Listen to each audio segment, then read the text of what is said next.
My name is LaWanda Hawkins, and welcome to Justice for Murdered Children's cable show.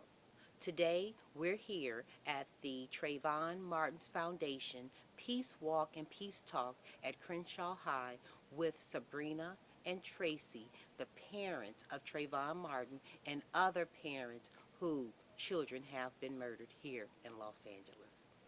If you've lost someone to violence, I want to show of hands right now. And if you've had to stand over a coffin, I need you to show of hands right now.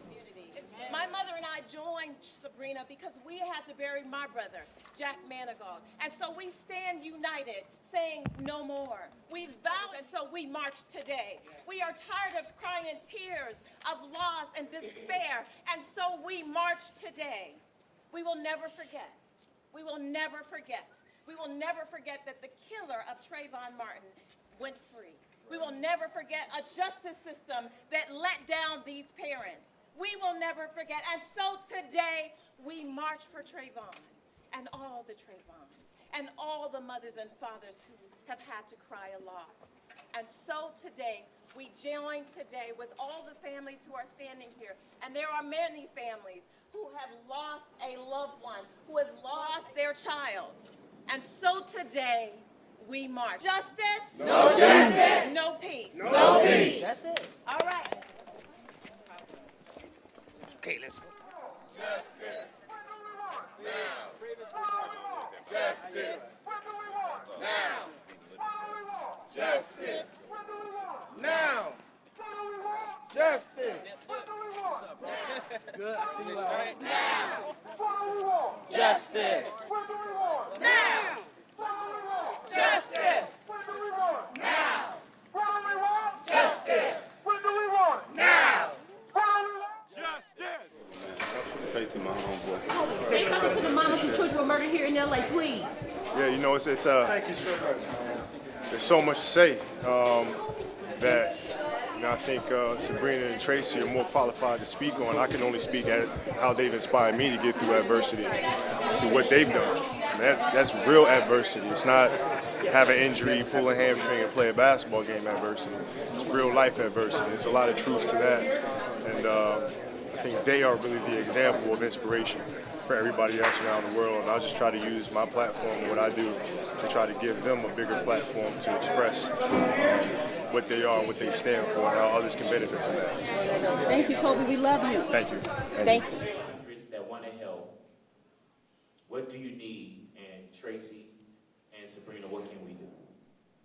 One of the things we could do is we can make sure that we're keeping ourselves aware of what's going on with the laws. It's important that we know when they put a new law on the book that we get people out to vote and we get people to register to vote. Another thing that we can do that's important, that was important in our case, and we didn't even realize it at the time, is the jury pool. When you get that letter that says for you to report to jury duty, it's so very important that you come because you might be saving a life. Or you might be sending someone to jail who has taken a life. And so if you can read between those lines, we needed some good people, some open-minded people, some people who would not have seen Trayvon as being suspicious because he had on a hoodie. You know, it's all about culture sometimes. You know, and then because maybe the women who were there don't wear hoodies, they felt like, oh, well, he had to be a threat because he had on a hoodie. How many of you see that as being suspicious? We don't. And that's why it's important. It's important. It's very important that when you see that notice that comes, and don't just take it for yourself. Take it to somebody else and tell somebody else. It's important to go to jury duty. Another thing that we're doing with the foundation is we're making sure that not only are we registering people to vote and we're telling people about jury duty, but we're making sure that they're aware of their laws that's in their cities and their states and what's going on. But you can always go to our website and it'll tell you some of the things that we are doing. All righty, this here is for Sabrina or Tracy. It says, what's your vision for the Trayvon Martin Foundation? what's your vision for the Trayvon Martin Foundation? There's no name connected to this one. First and foremost, the vision is to get everyone educated and acclimated with the system. It's actually about educating our people on the laws that pertain to us and the laws that really hit us, that we really don't know. We go out and vote, and we really don't know what we're voting for. We go out, we need to start paying attention to the things that we vote for, the people that we vote for. We need to start educating ourselves on things that are affecting us in our communities. We're so busy being concerned about other people's neighborhood, we don't concern ourselves with our neighborhood, so we done kind of disenfranchised ourselves with our own communities. Right. We don't, I mean, we're not educating our children, our school systems are terrible right now. And it's sad to say that we can't send our kids to school right now today and get a proper education. We don't have the proper books, we don't have the proper computers, we don't have the proper anything in our communities. We got hand-me-downs, so we need to start paying attention to the things, our city councilmen, our aldermen, our commissioners. That's where it started. Before you can go after someone that's on Capitol Hill, you got to go for somebody that's on your hill. Right. You got to the politicians aren't paying attention to the things that we're crying about in our community. True enough, we got a lot of violence going on in our communities, and that's a part of our mission to go out, and try to corral the violence. I hate to say this, but it's true. We're causing genocide on our own selves, and it's sad to say, but it's a true statement. We are, I just use our case for an example. George Zimmerman killed Trayvon Martin, but right here in Crenshaw, Todd is killing Kevin, and nobody's speaking out about that.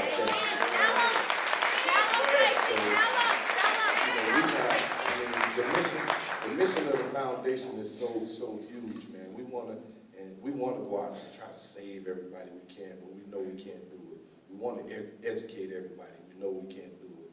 But if we can get out into the communities and educate some of the population and save some of the population and help some of the battered women and help the families that are victims of senseless gun violence, that's what we're here for. That's our mission. That's our statement, is to make this place a better place. Nothing that we say or do is going to bring Trayvon back, but what can we say or do that's going to stop your child or your loved one from being killed?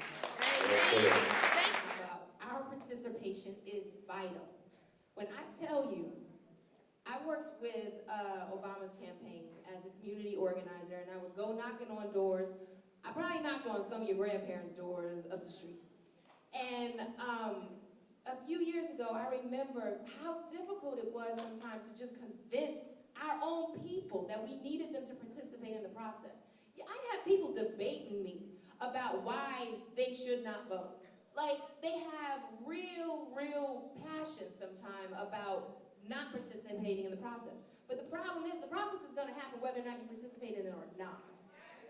Like, laws are gonna pass whether or not you approve of the laws or not. And these people are gonna get in office and affect our lives and make decisions about our children, about our brothers, about our sisters, about our mothers and our fathers, whether we like it or not. I mean, it's absolutely absurd. I remember I was driving, I was at an event it was like a fundraising event in Marina Del Rey for the president. And I was with a friend of mine, drummer, Questlove, from Roots. He was driving this Mini Coupe. Now, he got this big throne, big guy, stuff like that. We were driving, and all of a sudden, these cops pulled us over and made us get out of the car, didn't tell us why, had us get in the back of the police car, handcuffed both of us, searched my purse, searched his car, and then, literally held us for, 30 minutes and then let us go, didn't give him a ticket or anything. And I just remember feeling so frustrated at the hypocrisy. Like, we're leaving, trying to be involved, trying to, participate in the process, and then we become victims of the very process we're trying to fight against. but you can't stop. What you're saying is so vital. These stand your ground laws, or these judges that get in office, or like you said, how many times do we get a jury duty notice in the mail and we just kind of like, tuck it away? Or like, try to make an excuse that we're out of town. Like, we have to own our own community. We really do. Last thing I'm gonna say about it. Alice Walker said, she said the most common way people give away their power is by thinking they don't have any. Let's take the power back, y'all. Let's take it back. I just looked in the audience, I seen, Minister Tony Muhammad, and I remember, some years back, one of our close friends in our area got killed, and he came on 10th Avenue, and the police actually let the young man, they put a cover on his face, and the cover was going up and down. So it was people that knew the young dude that was telling the ambulance he's still breathing, he's still alive. And they just sat there and let him, expire on the scene. And Tony Muhammad showed up and represented our community, and he stood up, and he ended up having an altercation with the LAPD. But our area and myself specifically always respected you for that. So mamas. Yes, the mamas out here, children were murdered here. What you got to say to us this morning? Well, we want all the mothers to know that the Honorable Minister Louis Farrakhan and the Nation of Islam loves them and will always support them.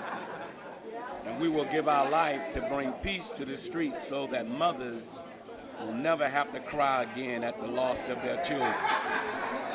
So I just wanted to say to the mothers that we are your brothers, we are your friends, and we stand with you forever. I can say I've been involved since 1988. I can say I'm the founder of Project Cry No More. I can also say that I'm co-founder of Justice for Murdered Children. I can even go as far as say I'm one of the co-founders of the Southern California Ceasefire Committee. I can go on and on and on. But guess what? My heart's child, I'm a mother of a murdered child. You understand me? This is not a good feeling, you guys. It's been 19 years for me.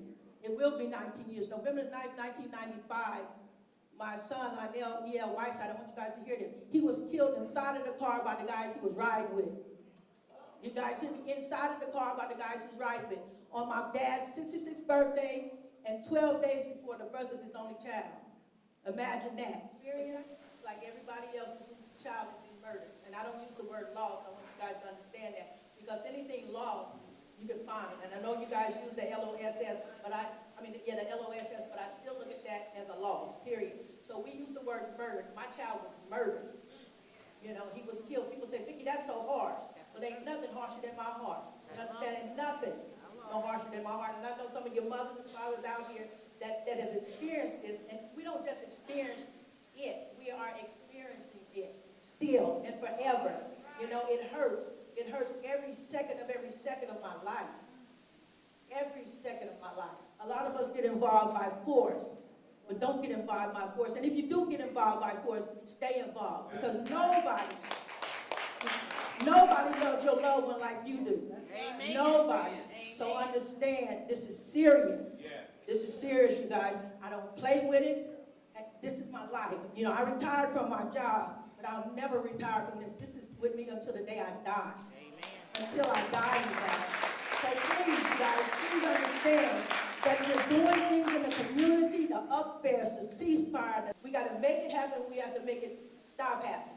That's what we got to do. Because just because my one child was murdered, but his daddy was killed, his uncles was killed, Kathy, her 2 children were killed, Bridget, her 2 nephews were killed. Come on, that's not cool. Danielle from Oakland, come on, and the other sister, 2 and 3 children were killed. That's not cool. Again, and LaWanda Hawkins on the camera, she's like the camera person. Let me tell you, her child was murdered. Her sister was murdered. Come on now. So stop it. We don't need to wait for the police to stop it, the system to stop it. We got to do it. It takes a hood to take care of a hood, y'all. It takes a hood. And one of the things that I don't want you guys to think like, oh, it's the people over there. No, it's us. It's us. And those people that are doing those things, they didn't come from ours. Guess where they come from? Our household. Understand it? They go home where? Maybe to your house, maybe to mine. Well, I know they're not coming to mine. Trust that one. But I know they're coming somewhere, you guys. So we have got to, we all are the same. Nobody can be better than anybody else. Understand that. Just because you got this job or you got that car or you this and that, all of us are the same. And guess what? When it happens to us, your pain ain't gonna be no harder than mine. And no matter how much money you got, it ain't gonna ease it. All of our pain is the same, whether they got killed by a white dude, whether they got killed by the police, whether it's black on black. It hurts y'all. So in order for you guys not to be a part of what we feeling, get involved. And don't. Big boy, what do you say to those out tonight who's thinking about going by and doing a drive-by tonight? What do you have to say to those young men? In your heart and mind, you don't do it. You know what I'm saying? Everybody kind of go through a certain phase, a certain thing where, they think they got something to prove, or we gotta let our manhood get in the way. But if you really just kind of take a breath and really breathe, man, and think about what you're gonna do. I grew up all over Los Angeles, and I've been in some things that could have, got me in a situation where I could have done a lot of time. I could have done certain things, and certain things I did kind of, get away with, or get kind of smacked on the hand. Other things I kind of, didn't fall into place, and I didn't do certain things. But we're in a position now where so many of our soldiers are not getting the chance to kind of make it out of whatever they were going through. We've all been through things. I'm 44 years of age as I stand here today, and I've had a chance to make it through a lot. And I just hope and pray, man, that we don't take not even the laws into our own hands. Just don't take them guns into your hand and think that you are in charge of another person's life. You know what I'm saying? It's crazy how much we spend and how much we live, how little we spend on programs, how little we spend on education, but we'll spend over $200,000 a year to incarcerate one person. It doesn't even cost that to send somebody to a major university. But prison is such a big business, and they want you there. And it's crazy because we're also in a position where we can't continue to blame them. We're putting ourselves there. We congratulate a man for going to prison and coming home more than we congratulate a dude that got a letter in the mail to go to a school. You know what I'm saying? So I just beg and I really ask everybody, man, take care of yourself. Take care of your community. When you fly, they tell you put your air mask on, then assist others. I'm telling you, put your air mask on, take care of yourself, and then we can be fruitful and we can multiply. That's your partner, Big Boy. I'm begging you to stop the killing. Thank you. Now, Big Boy, what do you say to those who witnessed this crime tonight? Our young men who scared to stand up and say, hey, my best friend just went and shot up Vicky's baby. Right. What do you say to those kids who witnessed who's scared to say anything? It's crazy where we are now because everybody's on a don't snitch, don't say nothing, And granted, there's a lot of things that go on that put you in a position where you are afraid to talk. And I understand that, you know what I'm saying? I understand that it could be a neighbor, it could be a friend, whatever holds you against picking up that phone. But it's wild because when you put yourself in that position, or if it happens to you, you would beg for someone to say something. Now I know the code and I know streets and I know to stop snitching and all that shit, but it's our responsibility to put some of that healing on somebody's heart.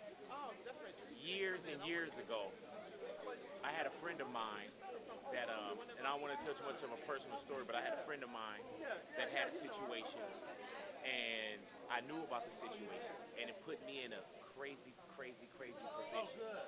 And I remember praying, and I mean, it was bad. I remember praying, and I was asking God, I said, God, what do I do here? And the manifest, just the word 3 came, and I said, okay, you know what, God, I'm going to give it 3 days before I feel what I have to do and what you feel like I should do. God, if you could just let it work itself out. And I didn't have to pick up the phone. I didn't have to do anything. I didn't have to break codes or anything because the person that did whatever was done was apprehended. But it still weighed heavy on me, like, what am I going to do here? So I understand when people say, I can't because of my neighbor, I can't because of my homie, I can't because such and such. But if you were to rotate that table and you were sitting on the other side, you would beg for all those codes to dissipate so someone could could help you out. You know what I'm saying? It's got to be a horrible feeling. And I've been there. It is a horrible feeling that no one will speak up. I'm not saying snitch, pick up the phone, do, but just what's in your heart. Let that build. Think about if it was your brother. Think about if it was your mom. Think about if it happened to you and just the injustice that it was making your mother and your father and your family members cry. What should be done? Think about it. Thank you, my love. I do music, and I feel like through music, you can influence culture. You know, because you see, for example, 5-6 years ago, people was wearing 5X big t-shirts, big baggy pants. Now everybody clothes fit. You know, and that's because of hip hop. That's because of the power and the influence of music. The message in music changed, and more you see the reality of the world change. People wearing clothes that fit them now because rap said it's cool, and it became culture to wear a shirt that fits you. So I think the answer to that is we had to figure out how to make positivity and, you know, survival cool. We got to figure out how to make kids not feel like they being squares or whack or they not with the cool crowd by loving themselves and want to live and want to, you know.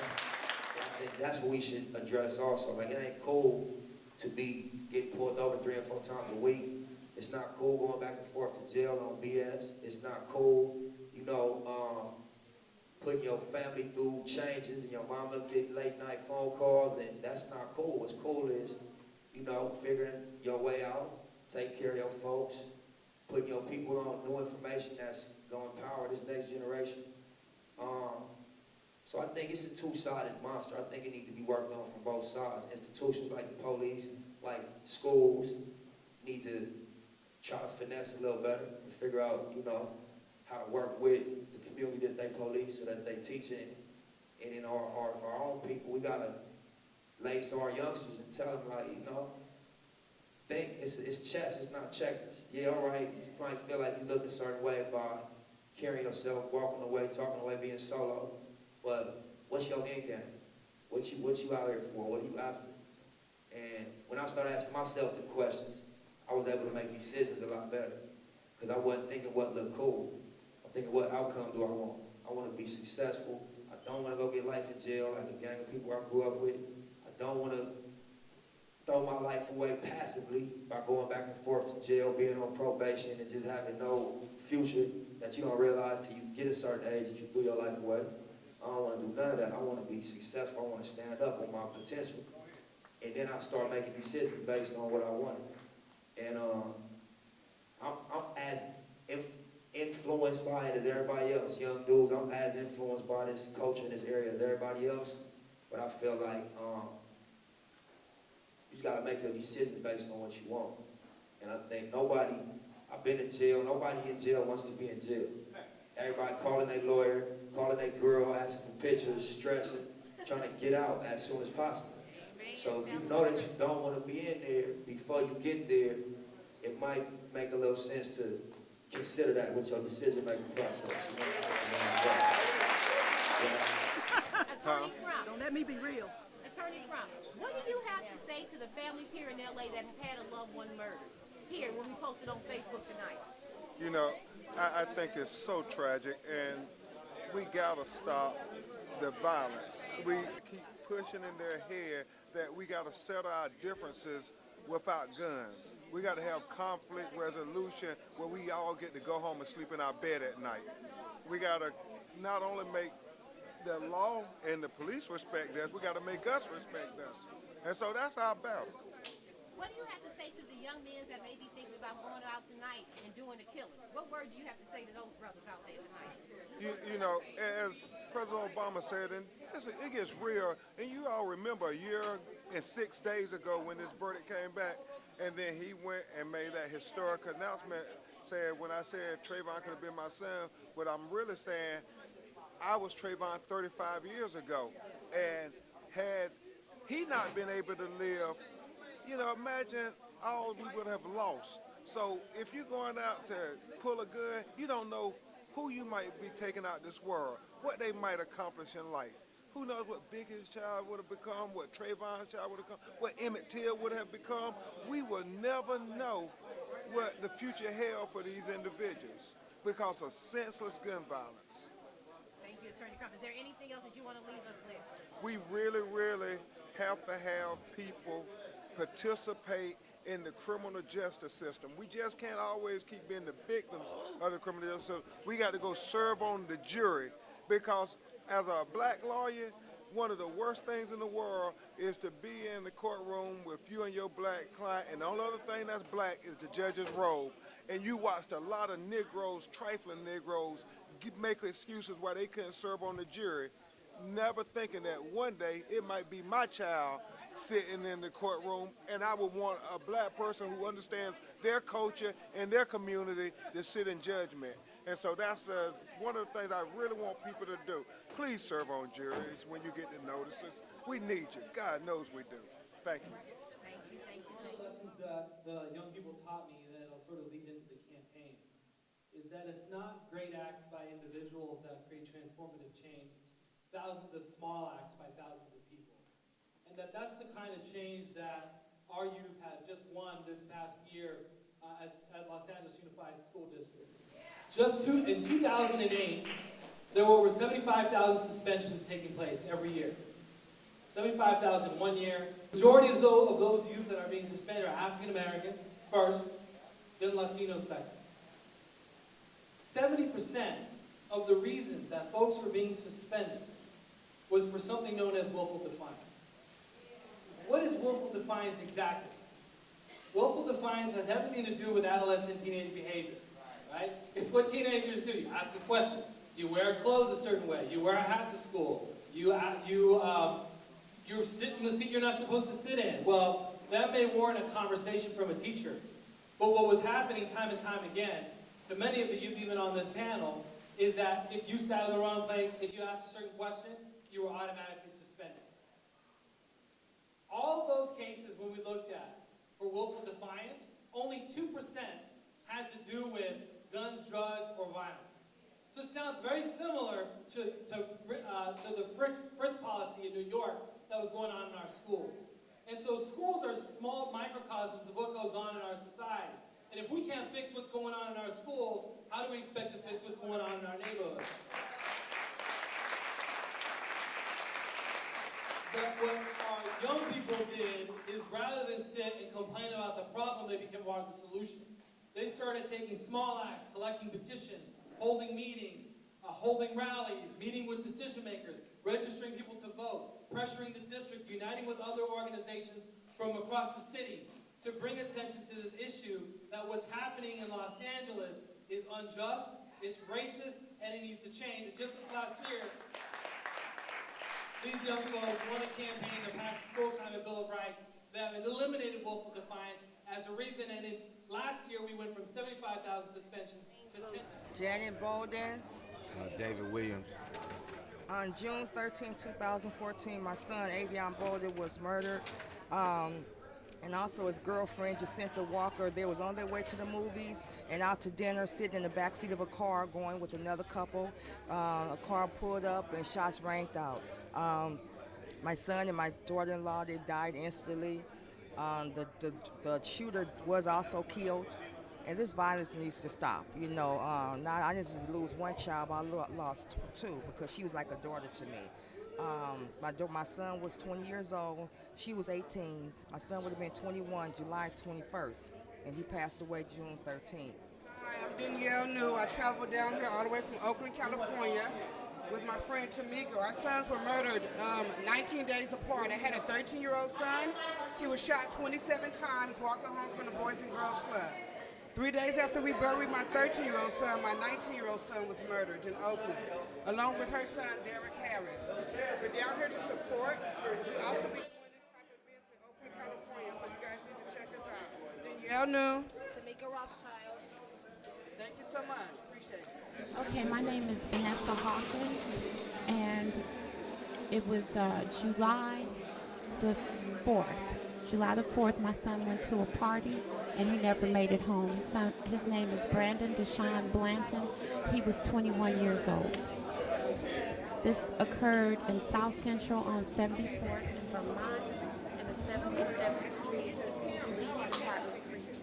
Oh, you want me to take a picture with him? So far, his murder has been unresolved. There's been nobody arrested, and it is up to date, to this day, a cold case. What I'd like to say to the community is to stop the violence and to allow these children to live a full life and to experience the things that most of us as adults would love to experience, such as having kids, having your own. And my son passed away, he had no kids. All I have is a birth certificate, a death certificate, and graduation certificate. And that we need to work with parents. We got to get parents in, and we got to begin to teach them the disciplines that are necessary for them to teach their children. Without that, no matter what you do on the outside, it's going to be undermined in the home. We have to get to the parents. We have. This is Justice for Murdered Children. This is Rwanda. Yeah, I mean, obviously it's terrible. Any mother that had to go through losing their child, so it's no words that could, counterweigh that pain they feeling. But just to, send our love as a community and our, understanding of y'all sacrifice and y'all pain. As young men, we all come from our mother, and we got the utmost of love and dependency on our mothers. So for Say to the kids who might witness the shooting tonight, what do you say to the kids who might witness and they scared to stand up? Because if they stand up, you know what the word is in the community. If they stand up, what'll happen or what they may be called. What do you say to those kids who witness it tonight? I think that we just gotta be leaders. We gotta do what we feel is right. And that's for everybody, kids, old, grown people, adults. I think that we gotta just be leaders. And you gotta do what you know is right, regardless. A lot of people died for what they believed in. A lot of people stood up under the threat of being killed and still stood up for what they believed in. So I just say take a page out of their book, as well as myself. Big Boys Neighborhood Power 106, just telling you, asking you, begging you, stop the killing.